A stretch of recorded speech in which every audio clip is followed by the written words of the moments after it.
Hello, this is János, it is Audio Club Monday, and today I'm giving you advice on how to recalibrate your internal guidance system as an audiophile to become more satisfied with where you are going, how you are appreciating music, and how you look at audio and systems building and how your approach is. And I was looking at my videos that I made this year, and I was surprised to see that I had one video actually, even when I go back to the past year, towards the second half of last year, there was one video in July that had 4,200 views, and other than that, about mostly through about 1,000 view per video average. And there was this video, Time to Leave Outdated Audiophile Concepts Behind, that got over 6,000 views on January the 3rd. That's when it aired. And in that video I was talking about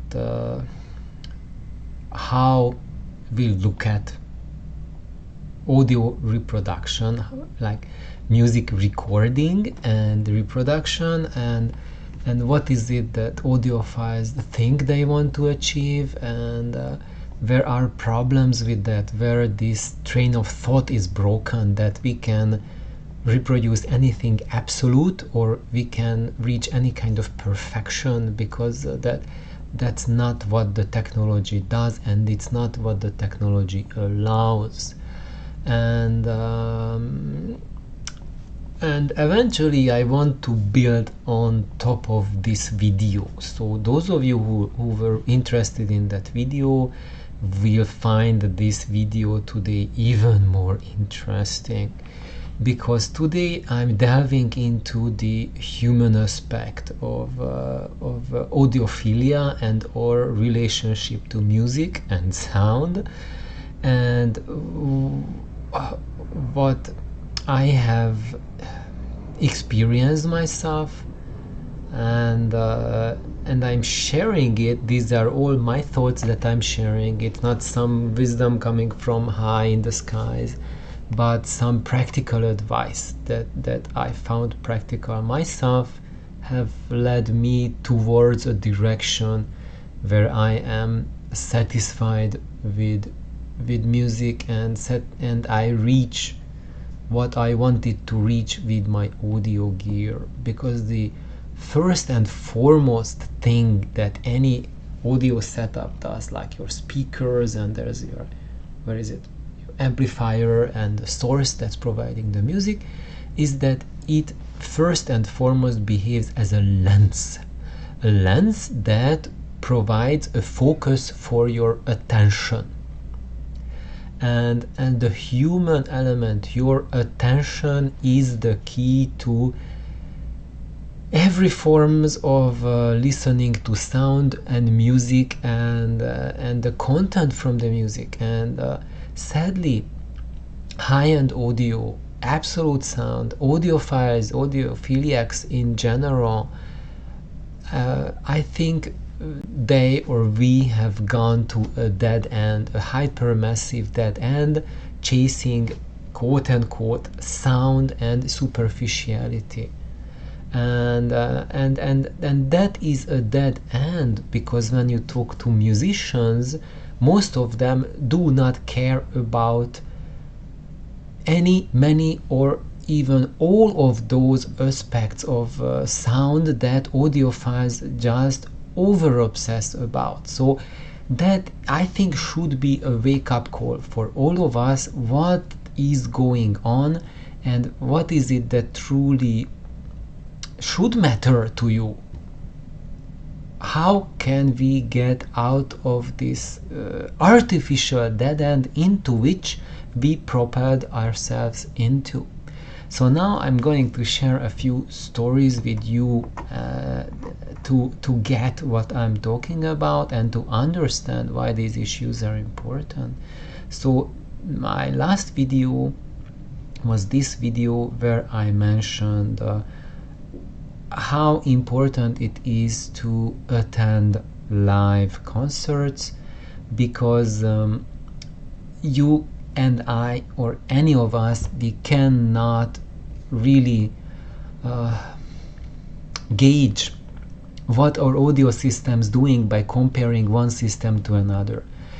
When by doing that, that's how we got into this audiophilia dead end, where we obsess about how it sounds, and we just do A/B tests, and the one that has most show, more sparkle, that wins, and we build on that. And by doing that, we just get so far away from artistic integrity and the message that the musician wants to convey to us, that it is just very painful.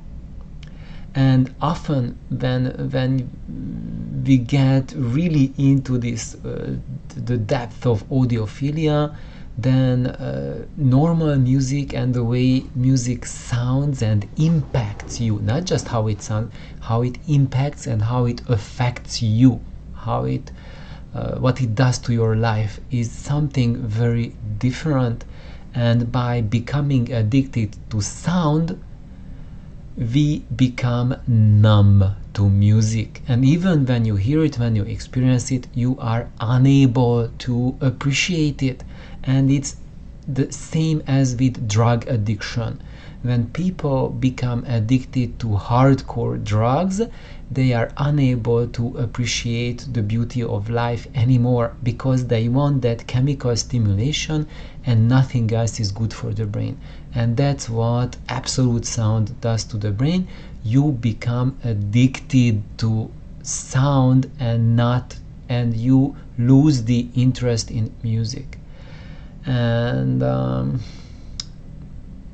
I think this is so I'm going to share now another experience, because this video, like, I think it clearly demonstrates to everyone what sort of distortion the absolute sound is doing to our music perception.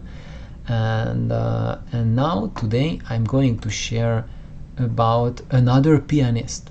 He is probably my favorite, or not probably, possibly, very likely my favorite pianist who is alive, Ránki Dezső. He's a Hungarian pianist, and he is one of those musicians whom I regard as a master.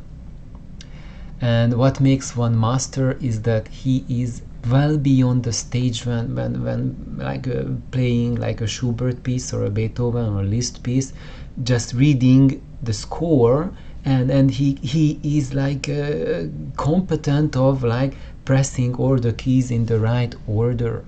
That is what audiophilia and absolute sound is like, appreciating music like that the person can press all the keys in the right order, and it's making sound, and we want to hear it on the instrument that is the most expensive piano, recorded by the most expensive pair of microphones, onto the most expensive DA converter, and we want to play it back on the most expensive audio equipment. And that's what audiophiles think that the very best is that life can give you. Now I'm going to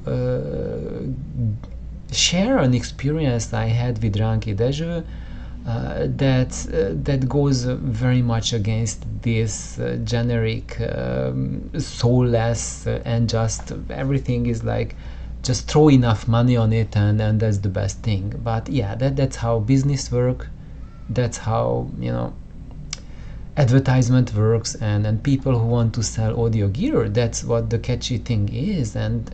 And we have a dream as an audiophiles. We were sold a dream that the more money you put in it, the more you are getting. And yeah, that's the only way they can sell more and more expensive product, that millions and millions believe in this dream. And now let me share an experience that shatters, totally, absolutely shatters this dream. that it's not about playing on the most expensive piano in the world, in the most expensive concert room in the world, that will create the most beautiful experience, because here you go. I will share you now my story with Ránki Dezső. And so this was in Hungary, in the city of Szeged. I think it was about year 2000, so like a quarter century ago by now. And I was at the university. I was finishing my master's degree, and at my university there, I saw a flyer at the music conservatory's hall, and it said that Ránki Dezső is coming and he will have a performance the next evening. Like, what's happening here? And then it turned out that he had like friends there who were, you know, professors who were teaching at the conservatory, and he was visiting one of them. I think it was some sort of personal meeting. I don't even know if it was like a friendship meeting or a collaboration of some sorts, but he was talked into that, can you give a recital for our students, because they have a recital room where the students perform, and they had these student performance sessions there, and they were free concerts, and anyone could attend, or maybe it was free for university students, and some ridiculously meager sum if you were not a university student, like 50 cents or something like that, along that way. But I think it was like free for everyone. I can't recall. It was 25 years ago, and that aspect was not foremost in my brain. It just struck me that, you know, for me, well, as a university student, it was a free event, and Ránki Dezső is visiting and playing. So I went there, and it was a recital room, nothing special. It was kind of like compared to a concert halls, it was really small. Maybe like 100 seats, but it was like crammed with seats for that occasion, much more than usual. And there was a piano there. It was like an old beat up piano on which the students perform. So it wasn't like your special Bösendorfer millennial edition or anything like that.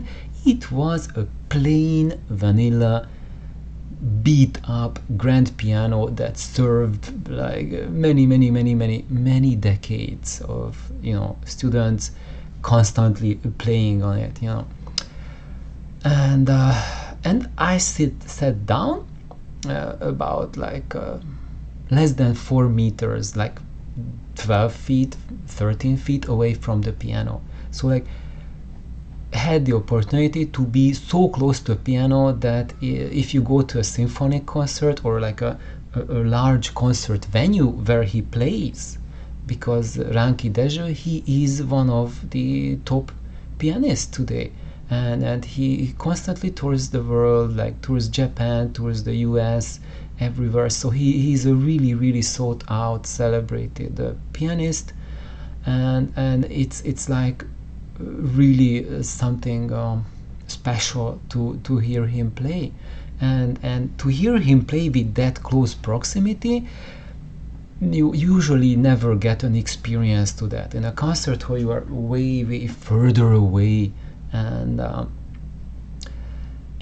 like that. Yes, he plays on a large concert, like at the Concertgebouw or in Japan or Carnegie Hall or something like that. Yeah, the venue is grand, and you have like very expensive pianos, but you are at a distance where the emotional impact and the integrity and the intent that coming from the musician is a fraction of that when you are in close proximity of the musician.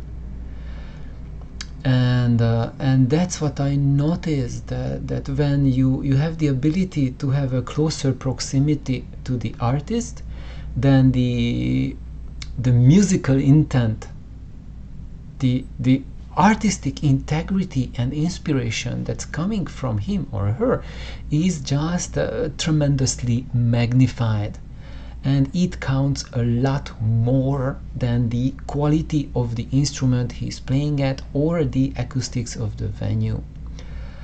And of course, acoustics of the venue, I put it in asterisk, because if it's terrible or audibly disturbing or distracts from the performance, then it can totally ruin it. But if the venue is like an okay sound, but you are at the proximity to the musician, it is much more wholesome experience than having the very best acoustics in the world, but you are distanced away from the musician. Then you will never have that level of involvement as you get when you are close to the musician. And so what happened is I sat down, we were sitting down, people discussing, conversations going on, and I was already in my audiophile mindset at that time. So whenever I went to a concert, even then, I was constantly listening to the room acoustics, how things sound. Even when I walked into the room, I walked around the room, and actually I picked a seat that was not just close to him, but where I judged it that the room sounded the best, which was kind of limiting because there were a lot of people coming, but I came really early to just find a seat, and was lucky to find a really good seat for myself and Nelly. She was also there at this concert, and then he was conferred in really plain and really simple conference. I think the person who conferred him was one of the professors, and he said like, Ránki Dezső, he needs no introduction, here he is, something like that along those lines. And then he came in unceremoniously. He just sat down in front of the piano and was sitting there for a few seconds, and I was watching him like everything that he does, and he was just sitting there, and I could sense on him that he is listening to the room acoustics. He for a certain time was just looking around, just looked around slowly, and then he stood up, and then he turned to the audience and he said, "Can I ask the assistance of 5 or 6 people?" And then a few people jumped up and went, "Oh, could you please move the piano 2 feet towards away from the wall, and like 10 inches, like even less than that, like 15 centimeters more back, just like really tiny bit." And then they did that, like how he directed them, and then he was satisfied. Okay, and then he sat down in front of the piano, he listened to the room again, and then he started playing. So this is like what a masterful player is, that he is aware of the room acoustics where he is playing. And as you guys know, it's a really big no-no to move a piano, because then you have to, if you move a piano, you essentially have to retune it. But he knows it, he has that knowledge that having a piano that has a certain tuning at the wrong location, that is not the most favorable acoustically, is inferior to moving it and thereby risking that it goes out of tune a little bit, but it gets presented a lot more wholesomely to the audience. And also he knew that this was like a piano for recitals, and probably it was not tuned to a degree that like a Carnegie Hall concert piano is, like that they put it on the stage and then they tune it right there. No, usually in concerts what you see is that they just push in the piano and then the pianist start playing on it. But if you want the best out of that piano, after they push the piano in, they should really retune the piano.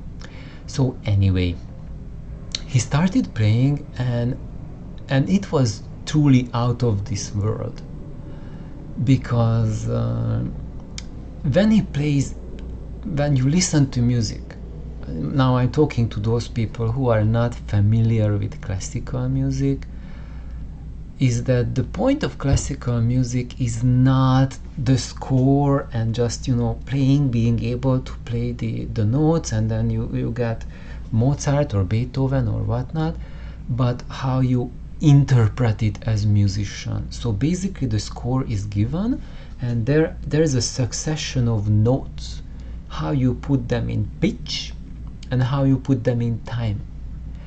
But when you look at a piano, it's like each of that, it's up to the musician, like how strong you push each key, what is the relation between the several keys as you are pressing them, and are you you can also modify the timing, so it's not like perfect syncopation, not perfect on the beat, but sometimes like moving just a little bit ahead or a little bit later, and it's like this time, the dilation, that the playing that gives the subtle nuances, then the texture, which is the interpretation, and that is all in classical music, how a piece is interpreted.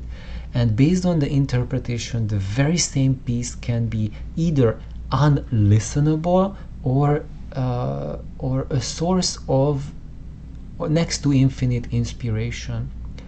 And when he played, it was like he played music that we heard like 100 times before, like Chopin pieces, Schubert pieces, but it was just so deep, is that we felt that music resonate much more deeply than I ever felt any of that before. And when you have that type of experience, when he finished playing something, people did not start clapping like idiots, but there was hush, like a complete silence. And that happens when the music strikes so deep that you don't even have the strength to lift up your hands to clap. And of course, after a while, someone started clapping, and people clap because it's, you know, it's unpolite not to clap a performer, but then it was evident to all 100 of us that this was not a performance. He was not performing for us. He was not putting on a show. He was channeling music directly to us. He was providing us a transformative experience. And to this day, this has been my most memorable piano experience in my life. And it was a free concert at one of the poorest acoustics room that I heard piano being played at, and in that poorest, very poor sounding room, actually he made that beat up old warhorse piano provide the most authentic, deepest experience I ever had from piano. So I think that is what every audiophile needs to know, that it's not how it sounds, but who is playing it, who is interpreting it, what is it that you are listening to, and is it coming through to you in a way that you can absorb it. And that's how I voice my speakers, my chain. It's not just the speakers, but the speakers within the chain, forming one unit to create a lens that allow that type of connection that I had 25 years ago. That was one of my core experiences that set me on my path, and that's why I wanted to share it, to give you guidance of how to build your expectations, your judgment system, how you take it or judge it or think about when people talk about things, what is important, what is not important. Because when you live through moments like that, that's when you realize that just sound, superficial sound, oh, this sounds greater, wow, more punchy, whatnot, it means very little compared to these deep experiences. And those systems that have as their strength the ability to create the most spectacular sounds, they are unable to give you this type of connective experiences. So if this concert that I had would have been recorded, that would have sounded quite not so good with a system that's geared towards absolute sound. But gear your system towards being able to let the authentic musician's integrity come through, and then it's like, oh wow, then it's a transformative, life-changing experience. And that's what you want to have as a person. Have as many experiences as this.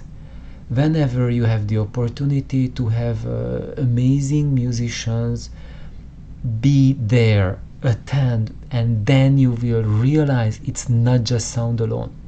All of us who were there in that room with him playing, we were aware that it was not sound alone. He was doing something else. There was a presence in the room. We felt it like an energy field, like magnetism emanating from him.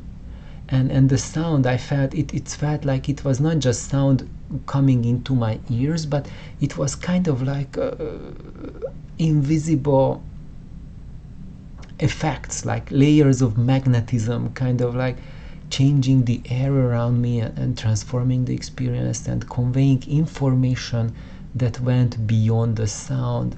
And I felt like the music in my body. It's kind of like feeling your body chemistry changing, and that sort of thing. And when you got to see really mature musicians, they have this effect that really they transform the energy of the room. And if anyone who is a little bit sensitive to what's going on around you, like you have kind of like a sixth sense in a practical way, then you will be able to experience these things. And what do I mean by this sixth sense? I don't know if you guys know, but every living organism has a magnetic field around it. We have a strong magnetic field around us. It's partially built because we have a nervous system, and nervous system, there's like electricity running through it, and when you have electricity running through a conductor, it creates a magnetic field. And we have iron in our blood that also makes our body magnetizable. And yes, each human being has a complex magnetic field around it and inside it, and eventually I think that we do have the ability to sense and perceive these magnetic fields. It is very clear that animals can sense it. I have seen it so many times with my cats. Mitzi, she always loved to chew on cables, but when I plugged the cable into the power, she never ever touched it. She knew if that power cord is plugged into the wall and there's electricity in it, that would electrocute her should she chew on it. She never ever did that. And when I unplugged it, she would just go there, sniff it, chew on it, things like that. So animals can sense it. and I noticed on myself that sometimes I can also feel that if there's like currents running through, and then it almost feels like some static energy, like electrostatics building up, and that is the type of feeling that I get, but in a much more refined way, when there is a really like a masterful level musician playing. The same experience I had when recently, just a few years ago, I had Ustad Zakir Hussain playing tabla. Oh my god, it was out of this universe. And it was not because it had the best sound. He was playing at the Chaminade concert hall, it was like that experience. The sound was just a small part of it. It was the presence, like emanating from him in waves, and him doing on things on the tabla, on the Indian drums, that seemed like totally impossible for a human being to play like that. And it was just it's just phenomenal. So what I want to say is, audiophiles, music lovers, make music, and not just music, the person who makes the music your guiding point, and seek out experiences like this. I call them anchors. Seek out your anchors and stay anchored in them.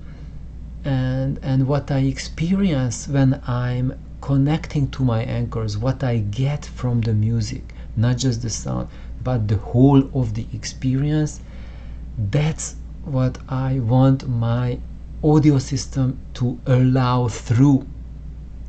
If on the recording it is present, because I have listened to lots of musicians where you listen to it and it's just sound, nothing else.